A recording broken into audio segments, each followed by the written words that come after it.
자, 그럼 개헌 문제로 넘어가겠습니다.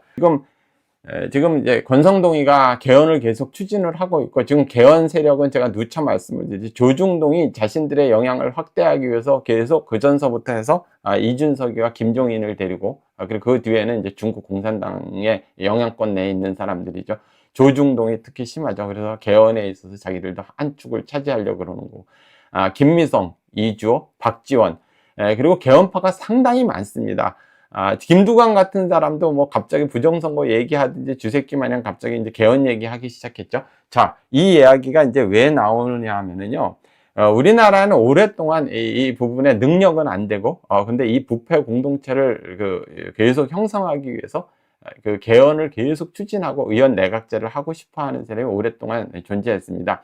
그 사람들이 그 박근혜 대통령을 탄핵하는데 먼저 앞장을 섰었죠. 그것을 하다가 이제 뒤에 중국 공산당이 상황을 이용하고, 그 다음에 문재인이라는 입에다 확 집어넣은 거죠.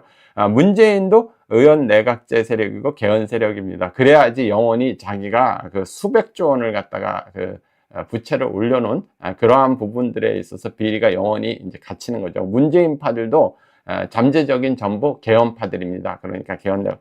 그런데 국민들이 이들의 그 속셈을 너무나 잘 알고 있기 때문에 내각제라는 용어를 잘 사용하지 않고, 요즘 이제 그 사람들이 장난치는 용어가 국회 중심 개헌, 이런 국회 중심 개헌이라는 게 집정제라든지 뭐 의원 내각제를 갖다 하는 건데, 그들이 국회에서 그것을 정치인들이 합의만 보면 어차피 우리나라는 부정선거이기 때문에 그 국민투표에 붙이면 100% 개헌은 통과됩니다. 여러분, 부정선거 아닙니까? 그러니까 이제 그걸 야합을 하는데, 늘 의원 내각제 세력들이 방해물이 뭐였냐면, 강력하게 다음번에 그 대권을 잡을 사람들이 항상 있었어요. 이전에 이명박도 있었고, 박근혜 대통령도 있었고, 뭐 문재인도 있었고, 이렇기 때문에 이 의원 내각제들이 성공을 하지 못했는데, 이번이 이제 절호의 기회라고 보는 거죠. 이들은 그래서 권성동이가 다 들어가 가지고 탄핵을 시키자 이랬던 겁니다. 그러니까 탄핵을 어차피 반대하는데 왜 전부 들어가서 투표를 시키냔 말이에요. 이 내각제 세력이 작동을 하는 거죠. 뒤에 조중동이 있고. 그렇기 때문에 이들이 윤석열 대통령을 탄핵으로 일단 보내고, 그리고 그 다음에 이제 이쪽이죠. 이재명이는 이게 이제 구속이 될 수밖에 없는 사람이죠. 전과 사범에서 한 10범으로 늘어날 수밖에 없는 거고, 당장 공직선거법을 5달 이내에 판결을 해야 되는 거고, 3심까지 가는 거죠. 이제 한 달 지났으니까요. 그것뿐만이 아니라 뭐 대북 송금이라든지 대장동, 백현동, 이재명이는 정말 치명적인 약점을 가지고 있죠. 그런데 여러분들 잘 보시기 바랍니다. 제가 어제도 말씀을 드렸지, 지금은 탄핵 반대, 그 다음에 이재명 구속, 그 다음에 우리가 전 국민들이 좌우 가릴 거 없이 전부, 만약에 대한민국을 사랑한다면 내각제 분쇄, 내각제 개헌 반대로 위해서 전부 싸워야 된다고, 특히 우리 우파가 싸워야 된다고 얘기했죠. 그 싸움이 정말 승부수입니다. 여러분, 이재명, 지금 현재 있는 탄핵 반대라든지 탄핵은 사실상 요건을 갖추지 못하고 있고, 상당 부분 성공하기 쉽지는 않습니다. 저는 한 반반으로 보는데요. 물론 탄핵 사유가 되지 않고 이 부분에 헌재를 넘지 못한다고 정상적으로 보면 그러는데, 이재명의 돈과 중국의 움직임이라든지 여러 가지 부분에 있어서 이 부분을 완전히 안심할 수 없습니다.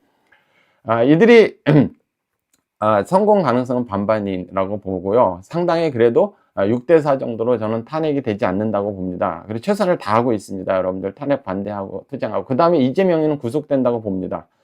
이재명은 크게 구속을 된다고 보는데요.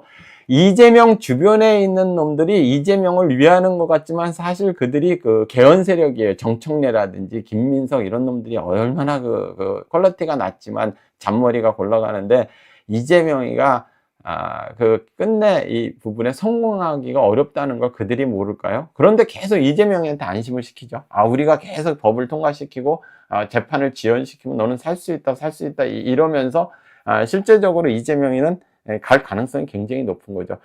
제가 이재명이가 목이 날아간다면 바로 그 주변에 있는 사람들, 정청래라든지 김민석이라든지 박지원이라든지 가장 아부했던 놈들, 장경태라든지 그런 놈들한테 목이 날아가리라고 저는 예상을 합니다. 늘 역사가 그래왔고 지금 가만히 보면 그렇거든요. 그들은 분명히 이재명이가 구속될 가능성이 너무나 높고, 이 탄핵이 성공하기가 상당히 쉽지 않음에도 불구하고 이재명이를 이렇게 보호해주는 척 하면서 사실 또 딴 생각이 있는 것 같습니다. 두고 봐야 될 일이지만, 어찌됐든, 우리들은 이들이 다 그냥 우리는 다 몰아내야 될 쓰레기들이죠. 그러니까, 향후에 개헌투쟁에 정말 적극적으로 우리가 싸워야 되는 거죠. 가장 이상적인 거는 탄핵 반대에서 헌법재판소에서 탄핵이 각하되거나 기각이 되고, 그 다음에 이재명이가 구속이 되고, 그 다음에 뭐 개헌 야합 세력들 그 꼼짝 못하게 다 하고, 한동훈이 이준석이 그런 사람들 다 제거하고, 그 다음에 그 부정선거로다 우리나라를 완전히 리셋해서 정치계, 그리고 선관위는 완전 폭파되겠죠. 그리고 그 사법부, 그리고 언론인들에서 우리나라가 완전히 리셋되게 만드는 것이 가장 이상적이겠지만, 그렇게 안 되더라도 우리의 투쟁이 향후에 개헌 반대 투쟁으로다 나갈 수밖에 없는 걸 여러분들 늘 머리에 염두에 두십시오. 지금 당장 이제 앞에는 탄핵 반대, 그 다음에 부정선거 투쟁을 해야 되지만, 말씀드린 이재명 구속, 탄핵 반대 이재명 구속, 부정선거 투쟁을 해야 되겠지만, 뒤에 개헌, 의원 내각제 반대 투쟁을 그때 승부가 나는 겁니다. 우리 지금. 자, 오늘 좀 빨리 했죠?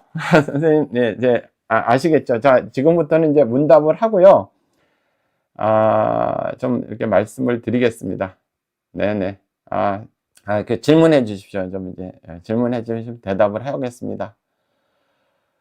그렇죠. 그 당시 DJP 연합 그게 뭐냐면, 그 당시가 DJP 연합도 의원 내각제를 하려다가 김대중이 이제 권력욕 때문에 그 약속을 지켜지지 않았던 거고, 그 이전에 이제 노태우가 3당 합당도 의원 내각제로 가려고 그랬는데 그것이 YS에서 이제 권력욕에서 지켜지지 않은 거고, 요번에 그들이 계속 찬스를 보는 거죠. 근데 의원 내각제가 굉장히 안 좋은 게 뭐냐면, 많은 나라에서 의원 내각제라면 책임 소재가 분명하지 않기 때문에 유럽 같은 경우에 바보 같은 놈을 총리로나 수상을 앉혀놓고요. 뒤에서 글로벌 세력들이, 글로벌리스트들이 조종을 합니다. 뭐 백신이라든지 아니면 우크라이나 전쟁 뭐 이런 식으로 뒤에 조종을 하고, 그거에 의해서 그냥 넘어가 버립니다. 그럼 또 금방 책임은 안 지니까 총리만 바꾸면 되죠.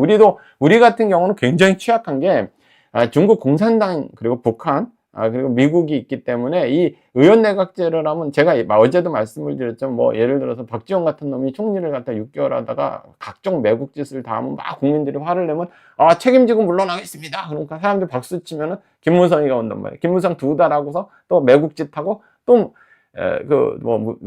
온단 말이에요. 건성동이 같은 놈이 오고, 뭐 이러면서, 뭐 이재명이 같은 놈이 오고, 조국 같은 놈이 오고, 뭐 이준석이 같은 놈이 이러면서 나라를 완전히 망가뜨리는 거죠.